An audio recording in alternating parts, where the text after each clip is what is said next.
When people come to me for a human design reading, which happens fairly often, it's typically for one of two reasons. One is that they just want to get to know themselves better. That's what they say. And this is really a generator and manifesting generator trait is that we are really interested in getting to know who we are even more than with the other types. And even though they don't say so, very often underlying that desire to get to know themselves better is a sense that how they've been, maybe how they've been conditioned, what their behavior has been, the choices that they made, aren't really in alignment in some way for them. They have some sense of discomfort or disease that's going on, and they want to be able to change that. It might be that they just feel like they're outgrowing the identity that they've had, and they want some input as to what direction to go in. The other reason that people come is that they have some kind of challenge or issue in their life, whether that has to do with their body or with work or a relationship or whatever it might be. But there's something that is going on for them. They're like, I really want to get a handle on this. And whatever I have tried up until now hasn't been working. And I want a new perspective. I love this when people come with what I would call a growth or an evolutionary mentality or mindset. They know that they are here on the planet to grow and evolve, and they're engaged in that process, and they recognize that human design is something that could help them with that. This works for me because I use human design as a tool for personal and collective evolution.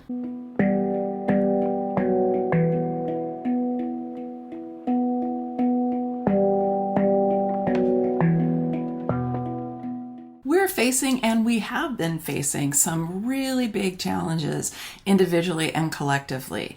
And there's a lot of pressure, I think, from the universe for us to evolve out of this paradigm that we've been in for the last couple thousand years, which is really based in lack and in fear and in brutality and violence and power over, into a more of a recognition of our interconnectedness, that we are all expressions of spirit. We're all expressions of the creative intelligence of the universe, and that whatever any of us does actually affects everyone else.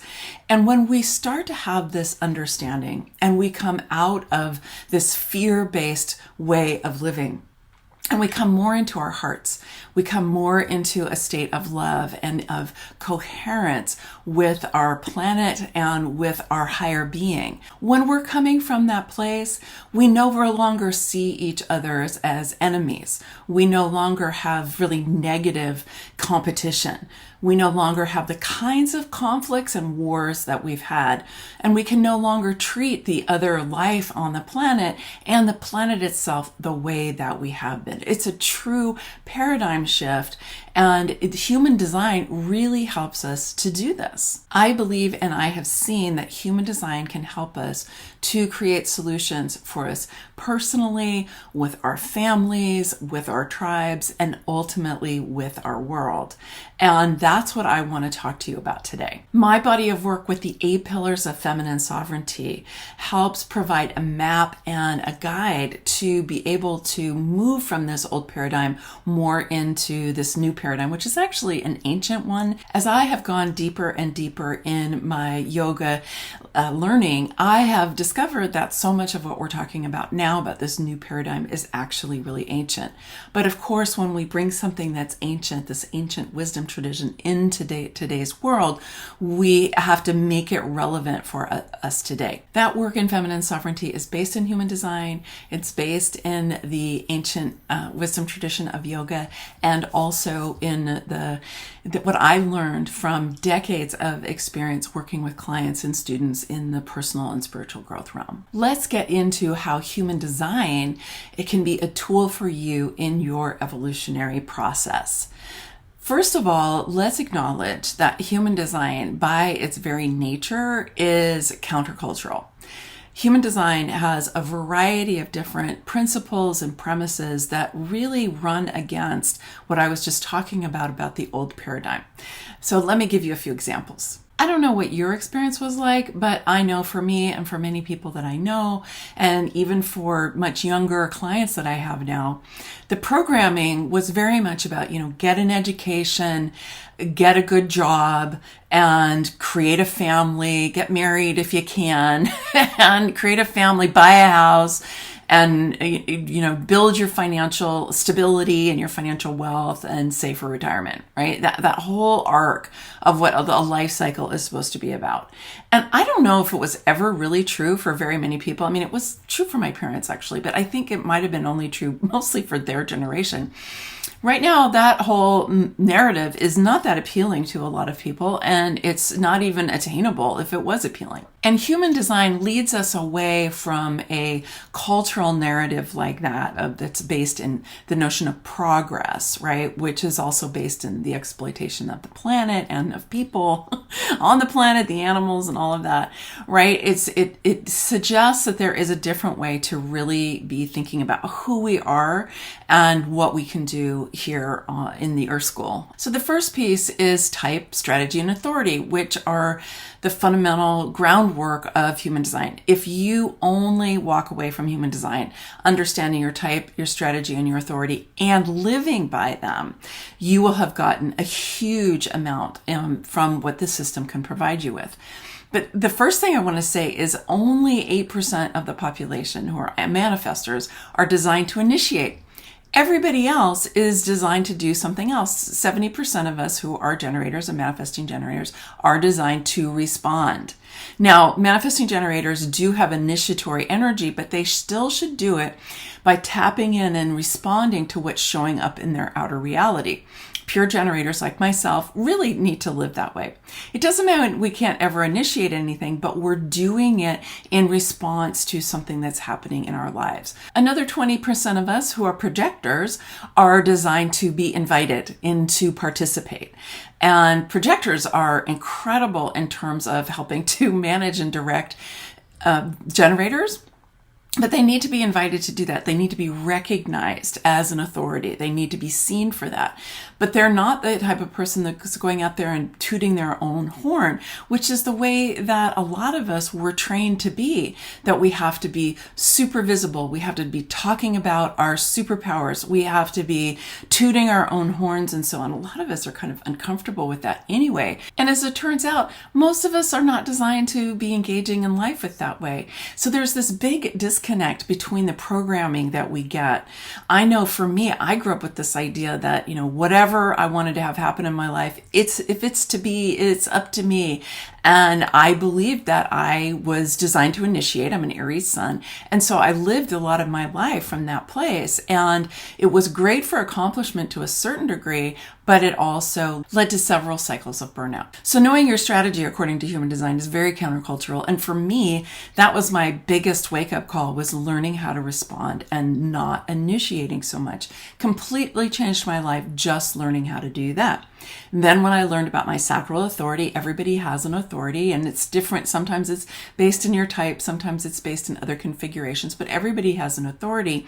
And one of the things I just love about human design is it ultimately leads all of us back inside to our own authority. And the way that I read human design, I would say that everybody has an authority, even though on your printout it might say you have no inner authority. It just might be different than the more traditional human design ways of thinking about authority. But there's going to be a way that your inner being is speaking to and through you. And even for reflectors who don't have any channels or any centers defined, they also have a way of tuning into getting their own inner wisdom.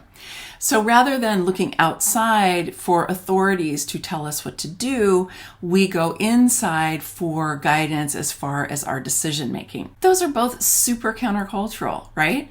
Then in addition, human design points to many different forms of intuition. There are 3 primary circuits in the human design chart. Only half of one of them, the logic or the pattern circuit, is designed to know or to understand based on patterns and logic, strategy, analysis. The others are based on experience, which is the sensing circuit, or this inner state of knowing, which we get through the knowing circuit, which is actually the largest subcircuit in the chart. It's huge. Those aren't our only forms of intuition. Actually, our strategy, how we dance with the flow of life, is an intuition. So is our authority. So those are all types of intuition that the human design chart points to that is not recognized and honored inside of common culture. So when I do readings for people, I often point them to these places and ask them what their relationship with these energies are and with these aspects of their human design chart. And very often what I find is that people have an inkling of their intuition. Maybe they've developed some way of making decisions that works for them, even if they didn't know that that was part of their human design chart, but they knew that the ways that they were taught weren't the whole story. And so they developed some more of their own ways of doing it. Another part of the chart that's really countercultural is the emotional solar plexus, which recognizes the creative power of our emotions and invites us to learn how to harness that power and then direct it so that we can create more of what we want in our life and not be creating by default. In addition to that, the emotional solar plexus helps us to really honor and respect that 50% of the population who have that center defined are going to have an emotional wave. The most that they can do about it is learn to understand that wave and then honor and take care of themselves when they're in the low part of their wave. But we're not going to just get rid of emotions, which is what our common culture has taught us to do, is to at least manage or suppress or reject our emotions so that we can be more rational, we can be more powerful, we can be more respected in the workplace. And women get this like extra. But it's not really true. It's not part of who we are as human beings. Our emotions are a critical part of us. So again, this is another way that human design is countercultural, and that when we embrace what human design teaches us, it helps us to transform our lives. And then just one last piece here is our relationship with spirit, whether you call that the creative intelligence of the universe or the flow of life, which is what I call it, or if you call it source energy or spirit or God, goddess, all that is. We're talking about the web of life that is expressing through you, through me, through all of us, and through really everything around us. This is a great web of life through which everything is connected. I'm going back to that interconnectedness. And so human design helps us to actually have specific ways of learning to connect with and understand that creative intelligence of the universe. So for example, my strategy to respond teaches me how to engage with and work with that flow of life. Discovering how to tune into right timing, for example, which human design teaches, also is very countercultural. Usually what we're getting from the outside is, I needed it yesterday, get it done, make a decision now. What's wrong with you? You can't make a decision. It's just like it hurts even just to say that stuff. Right? And yet right timing, which is where we align with the flow of life and we're able to suss out, is it the right, oh no, it's a good idea, but not now. Oh, I want to talk to that person, but no, they're not in the right place. Oh, wait, now. And then you start to feel it and then you move with right timing. This is something that human design can teach us. All of this is very transformational for most people. I want to give you just a few examples from my own life and from a couple of clients that I've worked with. There was one woman who came to me who really wanted to know what was next in her life. This was kind of embedded in the life purpose question, right? She had retired. She wanted to get some insight about what would be next for her. And I just took a look at her chart and I said, do you realize how intuitive you are? She's massively intuitive, And she was like, no, not really. I'm like, oh, okay, well, let's just talk about that. This is someone who had lived her whole life really being very left-brained and not really trusting the intuitive hits that she got. She knew that they were there, but she didn't pay much attention to them because they did not fit in to her concept about how life works and what you can trust and who she was.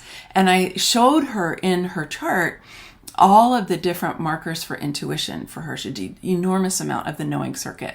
And I said, do you get inner guidance? Do you get downloads? And she said, yeah, yeah. And I'm like, well, what do you do with them? And she's like, I just ignore them. I don't really pay much attention to them. And I said, that's divine guidance that's coming your way. That's, divine inspiration that is coming in. No, I just dropped some of those nuggets with her, and we worked together for a few months. And by the time we were done, she just said, Maggie, my life is completely different. I would not be able to recognize myself in the way that I was working before, because she had learned to be living her life completely from her strategy, her authority, and from her inner knowing that was coming to her through the knowing circuit. She was able to step outside of that old paradigm where everything needed to be logical, it needed to be linear, she needed to be able to analyze it. It was all about trying to change the outer world. And she instead turned inside and started listening to the guidance that she was receiving, and she started acting on that in her life. And it led her in a very, very different direction than where she would ever thought she had gone before. Now that is an evolutionary experience, right? I had another client who came to me, a beautiful, really heartfelt, powerful woman in her 30s. And she also was wanting to change her career, and that was kind of on the surface of why she came. And as we dug into what was going on for her and into her chart, it became very evident that she had a long history of codependence, that actually she had been trained to do it very purposefully by the family she grew up in, and that she had a lot of trouble with boundaries. She didn't know what was hers or what was somebody else's in her family in particular. And she did things to try to make the people in her family happy.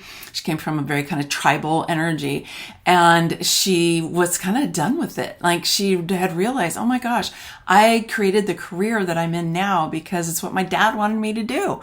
And she was over it, but she was still in it, right? She was over living that way in an unconscious way, but she didn't know what to do next. So we focused on a variety of different things, but one big one was she had an open emotional solar plexus. And what that meant is that as she was really being trained into this codependence, it was especially intense for her because she could feel the emotions of her family. And if they were displeased with her, if there was any anger or discontent or anything like that, she would take in that energy and amplify it. And it didn't feel good to her. It didn't feel good to them. And the last thing she wanted was for there to be this discomfort with others in her family. And so she did everything she could to be a peacemaker and to make sure everybody felt okay so she could feel okay.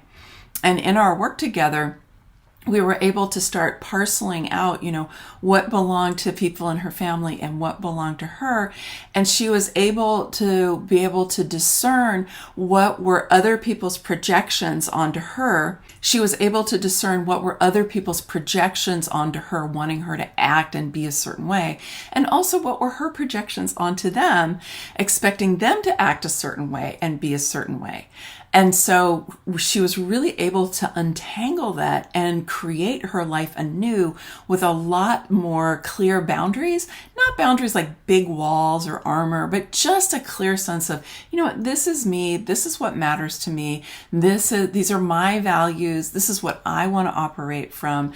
And I love you. And that is your stuff, not mine. And it's not my job to suppress myself and not even know myself so that you can feel happy. When we were winding up our time together, she just kept saying to me, Maggie, the changes are so huge. They are so huge. She said that like over and over again. She said, couldn't even have imagined what has changed. Deeply, deeply transformational and evolutionary. I know for me, I already mentioned the change for me when I learned how to respond rather than initiate. Really, really big difference for me. Also, learning to use my sacral authority so that I was tuning into my inner wisdom for getting guidance as a yes, no, as opposed to working out everything with my head. I was very strategic, very logical, very linear. I don't have a lot of that defined in my chart, but like most of us, I was trained very much that way. And so I did that. But when I shifted everything became easier in my life because I didn't have to bear the burden of figuring everything out. I didn't have to go on believing that I was so alone and that I had to, make everything happen. I was able to kind of settle in to the sense that actually life has got my back, right? The universe is benevolent and it's here to support me. I just have to start paying attention to the signs and the clues and learn how to tap into my inner wisdom so that I can get that support that's available for me. And the irony is that I am more productive than ever, but I don't burn myself out. I pay attention to what I have energy for, what I don't have energy for. I only do what I have energy for, unless I absolutely have a deadline, and then I do push myself, but it's very, very, very rare when that happens because I haven't set up my life that I have to be that way. I really have set up my life so that I can be paying attention to what do I have energy for, and if it changes from one day to the next, I can switch. But I always have energy for something. And so I've become very, very productive, and I do have time for rest, and I do have time for friends and all of that. But at the same time, even as I've been able to now do 2 videos for YouTube every week, which is, I think before I would have been like, oh my God, there's no way. I created an ebook series called Transform Your Life with Human Design, and it has a companion volume, which is the Deep Dive Journal. And these were designed to help you to talk about type, strategy, and authority, specifically so that you can find what yours are. And then the Deep Dive Journal helps take you through a series of questions that enables you to really reflect on and go deeper with how does knowing this information about yourself change the way that you want to live in your life, and what would become available to you, what would become possible. For example, if you were able to step out of codependence, right? And know what was yours and what wasn't yours, and to be able to have that sense of clarity of who you are. Or what would become possible if you started to trust your intuition and act on your intuition? Or what would become possible if you knew what your inner authority was and you knew how to make the best decisions for you all the time, right? You could step out of overwhelm. You could stop being overburdened. You could stop looking outside of yourself for so many answers and source more within. There's so many things that can change for you. So here's the image for that book. I'm going to go ahead and put the link for it down below in the description. And I encourage you to go and get it. It's $17. It's over 75 pages. It's full color. It's a gorgeous book. And the Deep Dive Journal is totally black and white except for the cover so that you can print it out and not use up all your printer paper. And it's also fillable if you prefer to type it in online or on your computer, you can do that as well. So however you want to use it. But I really designed it in the spirit of how do we transform our lives with human design.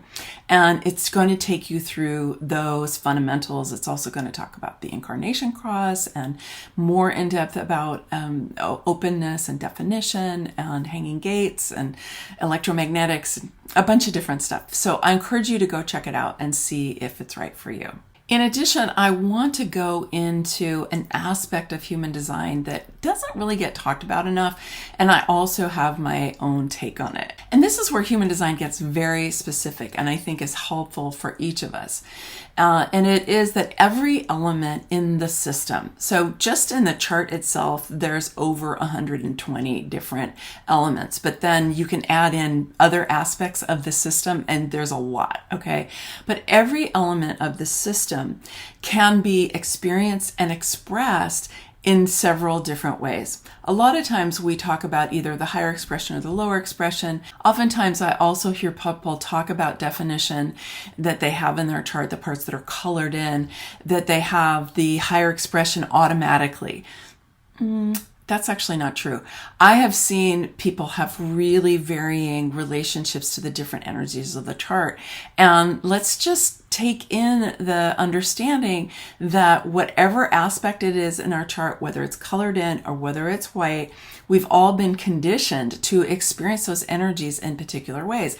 Like, for example, this woman I was talking about who all this huge intuition, but she had been conditioned to not believe it and not think it was important and not make it a part of her life, right? And so she had this huge superpower that for most of her life she wasn't accessing, right? So even though it's defined in your chart, it doesn't mean that you are expressing the higher aspect of it.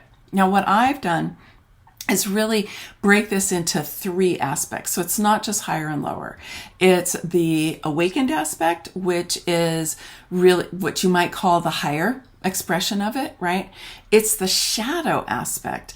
And this is what people don't talk about it very much. And then there's the disempowered. So the disempowered is the very similar to what Ra, the founder of human design, used to call the not self. It's really where you don't feel the power of that particular energy, right? And you may just have been conditioned that you don't have it, you don't have access to it, it doesn't belong to you, it's not appropriate for you, whatever, But the other thing that happens is that when you see that energy expressed in what I would call the shadow way, you may have rejected it. So let me give you an example. So the gate 54 is known as the gate of drive or the gate of ambition in traditional human design, and it's known as divine inspiration in quantum human design. But the idea of ambition, right, is something that a lot of people have rejected because they connect ambition with power over, with competition, with a certain kind of emotional coerciveness or brutality even. Right? Where people who are super ambitious, are kind of climbing on top of other people and they don't care what happens to them. And so people can reject that energy because they have seen people act that way. And yes, in fact, people have been conditioned to express the energy of the 54 in that kind of power over energy. So let's think about this for a minute. So the shadow aspect is when somebody takes the power of the energy, but they use it over other people, power over. This is the old paradigm that I talked about at the beginning of the video, right? The power over, the hierarchy, the brutality, the dog eat dog, right? All of that. The disempowered aspect is what it sounds like. It's disempowered. It's not connected to the power of the energy. And the awakened aspect, I would split into 2 different ways of expressing power. This is part of the body of work of feminine sovereignty that I'm building out even more now. So the awakened has 2 different aspects. One has to do with the power within. Okay, so this is the power inside of ourselves, and one has to do with the power among and between. There is no power over here. So the first part is being able to develop that inner strength, that inner metal, so that when we engage with other people and we're in the outer world, we have this deep sense of solidity inside of us, of strength, of confidence, and so on. And if we go back to this gate 54, I have this defined in my chart, so I know this energy really well. I think earlier in my life, I was expressing a more ambitious quality of that energy, not so much because I was purposefully trying to put other people down, but I was trying to get ahead. Okay, I was trying to get ahead, and I didn't really care all that much about what was going on for other people. Not that I was stepping on them, but I wasn't overly concerned with that. But then, as I have learned more about this, I have embraced more of that idea of it being a kind of inner fire, an inner drive, and a way of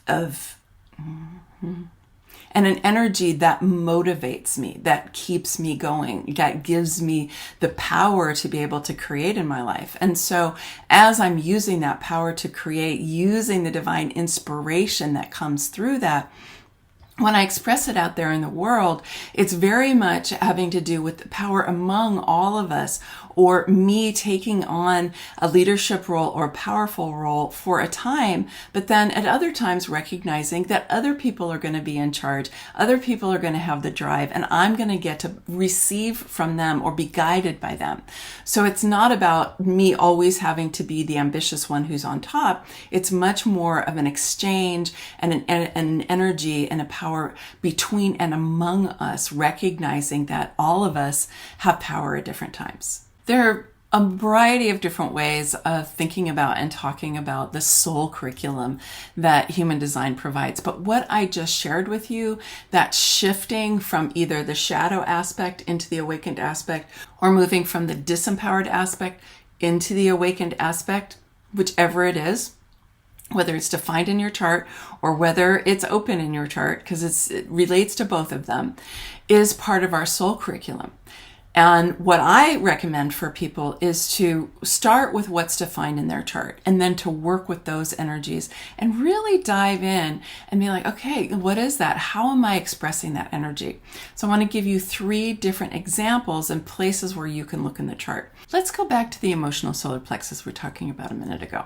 When you have the emotional solar plexus defined in your chart, that means that you are going to have emotional energy most of the time, and that there's going to be a wave pattern to that energy. Now, some people really reject their emotions. They've been taught that emotions are just going to get them into trouble, and so they reject them and they suppress them.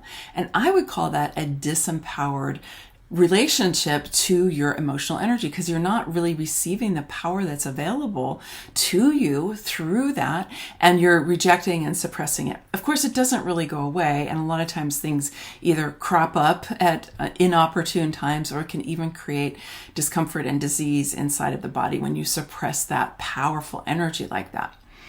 Other people use their emotions to try to get what they want, to try to control other people, to manipulate other people with their emotional energy. Now, when I was talking about this family a few minutes ago, and the client I had who had an open emotional solar plexus, her family were using their defined emotional solar plexuses to try to control her, right? They were using their emotional energy to manipulate her, to get her to be the way that they wanted her. Now, these were not evil people. They were not doing anything that they hadn't been taught to do themselves. But still, this is a shadow aspect because they were using the power of that energy that they have in order to manipulate and control other people. Now, the awakened expression of the emotional solar plexus is when you can draw on your energy, your emotional energy, and you can give that powerful energy to what you want to create in your life. And you can bring yourself up into a high emotional state so that your emotional tone is elevated, right? And you're relatively neutral, but also elevated. So you have this emotional buoyancy. So you're using that power for your power within, right? Develop your power within so that you have a very high frequency that is going to make it easier for you to attract what you want in your life and to create what you want in your life. People who've mastered this power within with the emotional solar plexus can also use this with other people.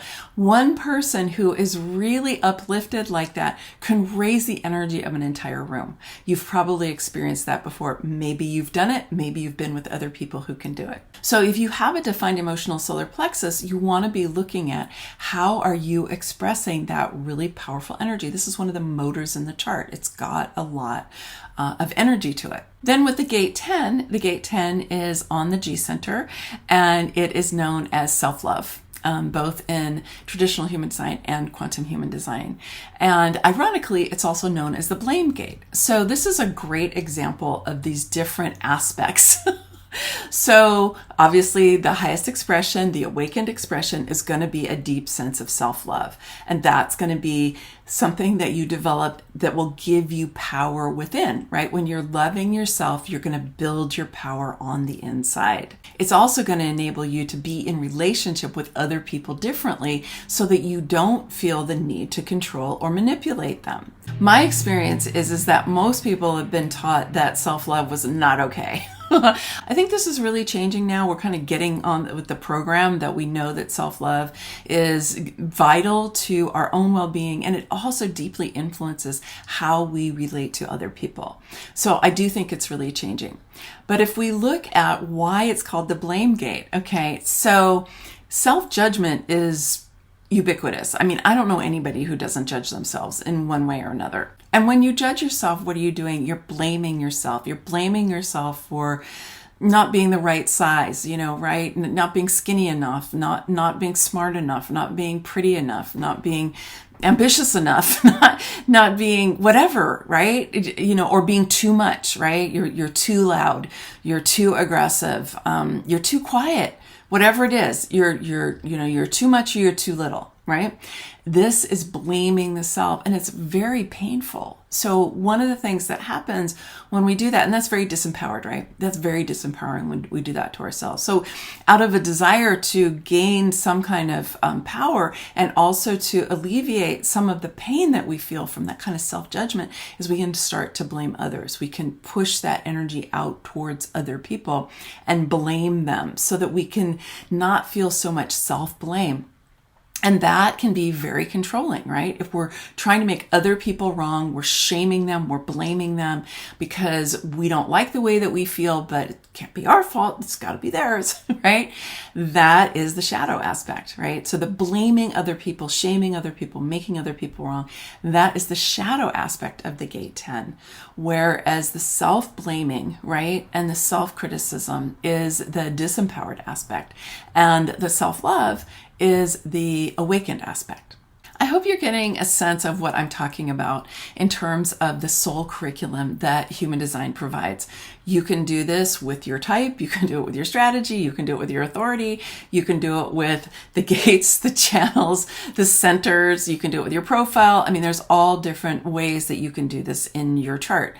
And I just want to say as a caveat here, I mentioned that the first part to do it is with your own definition, but you can do this with the openness in your chart also. I mean, I've spent a lot of time really looking at my open throat and the different aspects of that and how I have used it in a shadow way, how I've been disempowered around it, how I've used it in a more awakened way, and developed my facility so that I have a lot of wisdom about how to use my open throat now. So you can do this with the open parts of your chart also. Now, all of this is super helpful to do with a specialist. I would recommend that you go to somebody who's been certified by a high quality, school. I happen to love Karen Curry Parker and the quantum alignment system that she's created and the way she teaches quantum human design. So that's what I always recommend. There are others. But I would encourage you to go to somebody who really knows what they're talking about to help you to discern some of these aspects for you. You can either do it in a reading, you do it in coaching, you can come to me for that. I do this with people all the time. There are other really high quality human design people out there. So I encourage you to find somebody, because when you really get this, I think that you will be able to start to use human design as a deeply transformational tool in your life, and it'll become a huge ally for you. I mean, I can't even tell you the degree to which human design has become an ally for me. When certain things come up for me, I will go to my chart, or I'll remember my chart, or I'll think about the greater principles of human design, and they really guide me. Of course, I put this together with, like I said, the ancient yoga traditions as well. So you don't have to only have human design. You can combine it with other wisdom traditions that you are a part of. But I think that it can be a guide, a set of instructions, as I said, a soul curriculum for you. If you want to, you can go get my Transform Your Life with Human Design and the deep dive journal that will help you get started with this. And that definitely is a place you can get started. And if you really want to get into this, go get a reading from a really qualified person, or get some coaching. A lot of people are doing great coaching now. I love doing human design coaching, and see how your life can be elevated.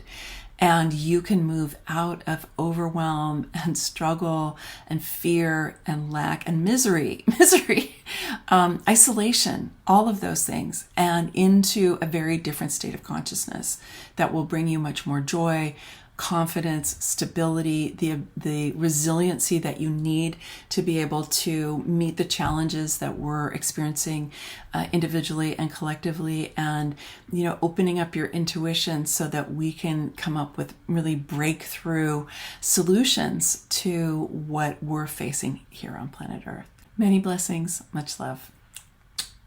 Bye for now.